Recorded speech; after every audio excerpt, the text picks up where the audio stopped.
నమస్తే, నేను మీ కొండూరు వీరయ్య. బీజేపీ ఎన్నికల ప్రచారంలో ఉన్నా లేకపోయినా ఏదో ఒక సెన్సేషన్ సృష్టించడం బీజేపీ డిఎన్ఏలో ఉన్నటువంటి అంశం. ఇప్పుడు తాజాగా 7 దఫాల్లో పోలింగ్ జరుగుతూ ఉంది. అందులో జమ్మూ కాశ్మీర్ ఉమ్మడి రాష్ట్రంలో 5 పార్లమెంట్ స్థానాలు ఉన్నాయి. శ్రీనగర్, బారాముల్లా, అనంతనాగ్, జమ్మూ, ఉదంపూర్. ఈ 5 పార్లమెంటరీ స్థానాల్లో 3 పార్లమెంట్ స్థానాల్లో బీజేపీ అభ్యర్థులు నిలబెట్టడానికి సిద్ధం కావట్లేదు. నిన్ననే బీజేపీ రాష్ట్ర శాఖ అధ్యక్షుడు ఓ ప్రెస్ కాన్ఫరెన్స్ పెట్టి అఖిల భారత నాయకత్వం ఆదేశాల మేరకు మేము వ్యూహాత్మకంగా ఈ ఎన్నికల్లో బీజేపీ టికెట్ పైన, బీజేపీ సింబల్ పైన అభ్యర్థుల్ని పెట్టడానికి, పోటీకి పెట్టడానికి సిద్ధం కావటం లేదు అని చెప్పి ప్రకటించాడు. ఈ ప్రకటన రావడానికంటే ముందు 2-3 పరిణామాలు జరిగాయి. జమ్మూ కాశ్మీర్లో అత్యంత ప్రజాదరణ కలిగినటువంటి నాయకుడు, కాస్తంత గుర్తింపు, గౌరవం, ఓ రాజకీయ నైతికత ఉన్నటువంటి ఫరూక్ అబ్దుల్లా ఛాలెంజ్ చేశాడు. మీరు జమ్మూ కాశ్మీర్ రాష్ట్రాన్ని 370 అధికరణం రద్దు చేయడం ద్వారా జమ్మూ కాశ్మీర్ రాష్ట్రాన్ని భారతదేశంలో విలీనం చేసామో అని చెప్తున్నారు కదా, as if it is not part of India till that time. Challenge చేస్తున్నాను, మీరు తీసుకున్నటువంటి 370 అధికరణం సవరణ సమంజసమైంది, ప్రజలు దాన్ని హర్షించారు, స్వాగతించారు. ఆ కారణంగా బీజేపీని ఆశీర్వదించడానికి సిద్ధపడ్డారు అని చెప్పి కానీ మీరు నమ్మే పక్షంలో జమ్మూ కాశ్మీర్లో ప్రత్యేకించి ఈ 3 రాష్ట్రాల్లో 3 నియోజకవర్గాల్లో బారాముల్లా, శ్రీనగర్, అనంతనాగ్, రాజౌరి లోక్సభ నియోజకవర్గాల్లో మీరు బీజేపీ టికెట్ పైన అభ్యర్థులు నిలబెట్టండి. బీజేపీ అభ్యర్థి పైన, బీజేపీ టికెట్ పైన, బీజేపీ గుర్తుపైన నిలబడ్డటువంటి అభ్యర్థులకి డిపాజిట్ రాకుండా చేయకపోతే నా పేరు ఫరూక్ అబ్దుల్లా కాదు, నేను రాజకీయాల నుంచి రాజకీయ సన్యాసం చేస్తానని చెప్పి ప్రకటించాడు. దానికంటే ముందు ఒక వారం ముందు, ఏప్రిల్ 2-3 తారీఖుల్లో అనుకుంటాను, మరో పరిణామం జరిగింది. మీ అందరికీ తెలిసిందే, గులాం నబీ ఆజాద్ బహుశా అంటే తెలుగు రాష్ట్రాల్లో రాజకీయాలతో అంతో ఎంతో పరిచయం ఉన్నటువంటి వాళ్ళందరికీ తెలుసు. 2004లో ఏఐసిసి నుంచి ఆంధ్రప్రదేశ్ ఇన్ఛార్జిగా ఉన్నటువంటి వ్యక్తి, రాజశేఖర రెడ్డి ముఖ్యమంత్రి కావడానికి ముందు ఉన్నటువంటి ఆ రాజకీయ మతలబులు, అభ్యర్థుల నిర్ధారణ అని, అభ్యర్థులను ఫైనలైజ్ చేయటం, సీట్ల కేటాయింపు, పొత్తులు, ఇవన్నీ కూడా నిర్ణయించినటువంటి వ్యక్తి. కేంద్రంలో 2-3 సార్లు మంత్రిగా పనిచేసినటువంటి అనుభవం ఉన్నటువంటి వ్యక్తి. పార్లమెంటరీ ప్రతిష్టాత్మకమైనటువంటి పౌర విమానయాన శాఖ మంత్రిగా పనిచేశాడు. పార్లమెంటరీ అఫైర్స్ మినిస్టర్గా పనిచేశాడు యూపీఏ 1 హయాంలో. ఢిల్లీ సర్కిల్లో బాగా పాపులారిటీ ఉన్నటువంటి గులాం నబీ ఆజాద్ మొత్తం మీద 2019 తరువాత బీజేపీ ఏ గాలం వేసిందో తెలియదు కానీ ఆయన కాంగ్రెస్కి రాజీనామా చేసి Jammu Kashmir progressive democratic Azad party అని చెప్పి, జమ్మూ కాశ్మీర్ కాదు, డెమోక్రటిక్ ప్రోగ్రెసివ్ ఆజాద్ పార్టీ, మరి అదే విచిత్రమైనటువంటి కాంబినేషన్. ఆ పార్టీ పేరు మీద 2022లో పార్టీని ప్రారంభించారు. జనంలోకి వెళ్తున్నాడు, స్థానిక ఎన్నికల్లో మేము ప్రయత్నం చేస్తున్నాము, అసెంబ్లీల్లో మేము ప్రయత్నం చేస్తున్నాము అని చెప్పుకున్నారు. కానీ లోక్సభ స్థానంలోకి వచ్చేటప్పటికి అనంతనాగ్ నుంచి పోటీ చేయాల్సినటువంటి గులాం నబీ ఆజాద్ చివరి నిమిషంలో తాను విత్డ్రా అయిపోయాడు. ఎవరో ఒక చోటమోటా లోకల్ నాయకుడిని అభ్యర్థిగా నిలబెట్టారు. ఈ 15 రోజులు, ఏప్రిల్, మార్చి చివరాఖరి నుంచి మొదలు పెట్టుకొని ఇప్పటివరకు జరిగినటువంటి పరిణామాలను కనుక పరిశీలిస్తే జమ్మూ కాశ్మీర్లో ప్రజల్లో బీజేపీ పట్ల అత్యంత వ్యతిరేకత ఉన్నది అనేది స్పష్టమవుతోంది. ఆ వ్యతిరేకత వేడి ఢిల్లీలో ఉన్నటువంటి బీజేపీ అగ్రనాయకత్వానికి కూడా సోకింది, తాకింది. అంతేకాదు, లడాక్ ప్రాంతంలో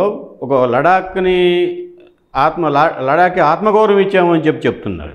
అంతకుముందు ఉమ్మడి రాష్ట్రంలో భాగంగా ఉన్నటువంటి లడాక్కి ఎట్లయితే తెలంగాణ, ఆంధ్ర కలిసి ఉన్నప్పుడు తెలంగాణ ఆత్మగౌరవం దెబ్బతింది అన్నటువంటి వాదనలు ఏదైతే జరిగాయో, అదే పద్ధతుల్లో లడాక్లో అక్కడ ఉన్నటువంటి ఆదివాసీ తెగలకి, ఇతర రకరకాలైనటువంటి సామాజిక తరగతుల ప్రాతినిధ్య ప్రజలకి చట్టసభల్లో కానీ, విధానసభల్లో కానీ, అసెంబ్లీల్లో కానీ ప్రాతినిధ్యం లేదు అన్న వాదం తీసుకొచ్చి లడాక్ని కేంద్రపాలిత ప్రాంతం కింద మార్చారు.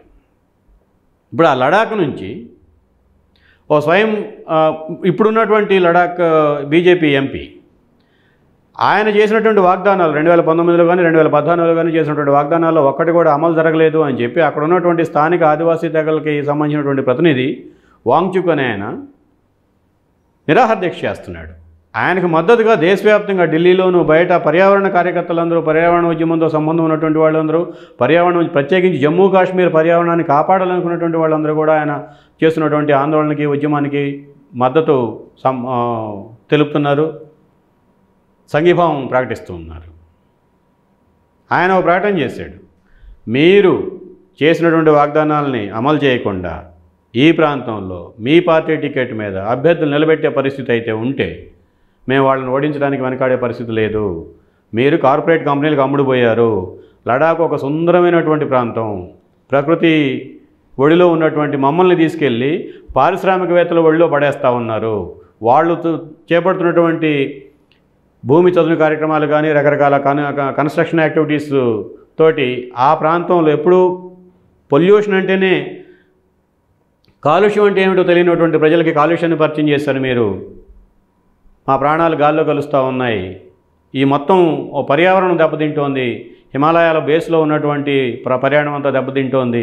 హిమాలయాల పర్యావరణం దెబ్బతింటాం అంటే దాని పర్యవసానాలు చాలా తీవ్రంగా ఉంటాయి. ఈ ప్రమాదాన్ని నివారించడానికి చర్యలు తీసుకోకుండా మీరు ఉన్నటువంటి అభ్యర్థిని మళ్ళీ తిరిగి నిలబెడితే మేము చూస్తూ ఊరుకునేది లేదు అని చెప్పి ఆయన ఛాలెంజ్ చేశారు. దాంతో సచ్చినట్టు ఆ లడాక్ అటానమస్ కౌన్సిల్ అధ్యక్షుడు ఉన్నటువంటి అతన్ని ఇప్పుడు అభ్యర్థిగా ప్రకటించి ఇప్పుడు వరకు ఎవరైతే బీజేపీకి ప్రాతినిధ్యం వహిస్తూ ఉన్నారో లడాక్ పార్లమెంటరీ కాన్స్టిట్యున్సీ నుంచి అతన్ని తొలగించారు అభ్యర్థి స్థానం నుంచి.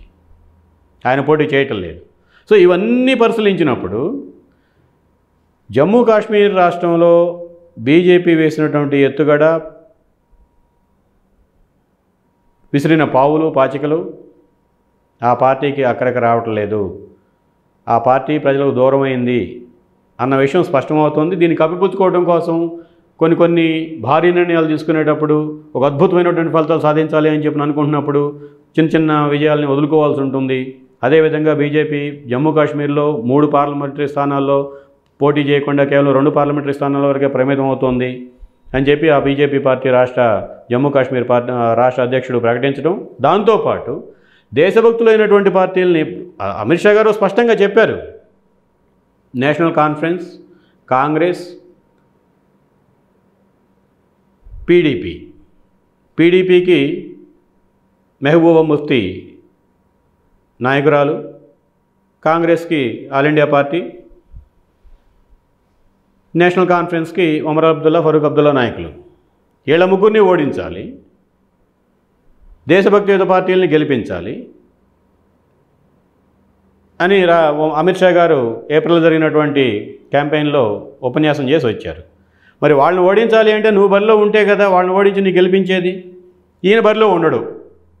ఇంకెవరో జగ్గాయని, పుల్లయ్యని, ఎల్లయ్యని తీసుకొచ్చి వాళ్ళని దేశభక్తియుత పార్టీలుగా ప్రకటించేదే గులాం నబీ ఆజాద్కు సంబంధించినటువంటి పార్టీ, ఇంకా కొన్ని స్థానికంగా ఉన్నటువంటి పార్టీలలో ఎవరైతే గెలుపు గుర్రం ఎక్కడానికి సమర్థత ఉన్నటువంటి అభ్యర్థిని ఉంటాడో అప్పుడు ఎంచుకొని అతనికి ఓటేయమని చెప్పి చెప్తారట. సో ఈ అన్ని గోల్మోటోల్ రాజకీయాలు, పుకిడి పురాణాల ఉపన్యాసాలతోటి వాస్తవ పరిస్థితులు మారవు. ఒకటి మనకు స్పష్టమవుతోంది, జమ్మూ కాశ్మీర్లో ఉన్నటువంటి 5 స్థానాలు 5 దఫాలో ఎన్నికలు జరుగుతూ ఉన్నాయి. అందులో బీజేపీ 3 స్థానాల్లో పోటీ చేయట్లేదు, 2 స్థానాల్లో మాత్రమే పోటీ చేస్తుంది. లడాక్లో ఇప్పుడు ఉన్నటువంటి బీజేపీ అభ్యర్థిని తిరిగి నిలబెట్టే సాహసం చేయలేకపోతుంది. 370 అధికారాన్ని రద్దు చేసి అప్పటి వరకు ఏదో భారతదేశం నుంచి స్వతంత్రంగా ఉంది కాశ్మీరు అన్నటువంటి భ్రమల్లో ఉన్నటువంటి బీజేపీ కాశ్మీర్ని భారతదేశంలో కలిపాము, కాశ్మీర్ వ్యాలీని భారతదేశంలో కలిపాము అని చెప్పి గొప్పలు చెప్పుకుంటూ జబ్బలు జరుచుకుంటున్నటువంటి బీజేపీ ఈరోజు ఆ ప్రాంతంలో కనీసం పార్లమెంటరీ ఎన్నికల్లో పోటీ చేయలేని దుస్థితికి వెళ్ళిపోయింది. ఇది వాస్తవం.